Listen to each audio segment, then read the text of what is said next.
مجھے اچھی طرح معلوم ہے کہ جب میں برطانیہ میں تھا تو اس وقت سلمان رشدی نے جو ایک بہودہ کتاب لکھی تھی اس سے پوری دنیا میں پروٹیسٹ ہو رہے تھے، تو بہت سے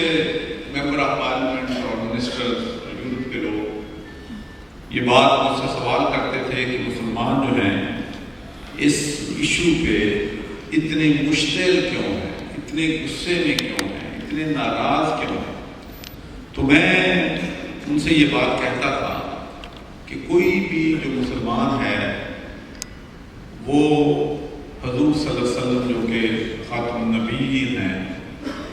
ان سے، اپنے ماں باپ، اپنے بہن بھائیوں سے ہزاروں گنا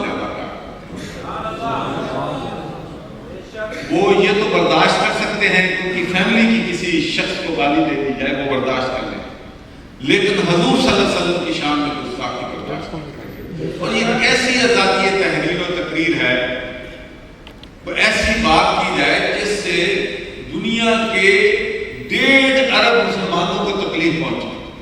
تو اس کے لیے ہم نے برطانیہ میں تو کم از کم ہم نے اس وقت لیجسلیشن کر دی تھی کہ جو بھی مذہبی بنیاد، اور میں ان سے یہ بھی کہتا تھا، یہ تو آپ پرافٹ صلی اللہ علیہ وسلم کی بات کرتے ہیں، ہم تو جتنے بھی پیغمبر ہیں، جیسس ہیں، موسیٰ ہیں، حضرت داؤد ہیں، کسی بھی پیغمبر کے خلاف گستاخی ہوگی تو مسلمان نہ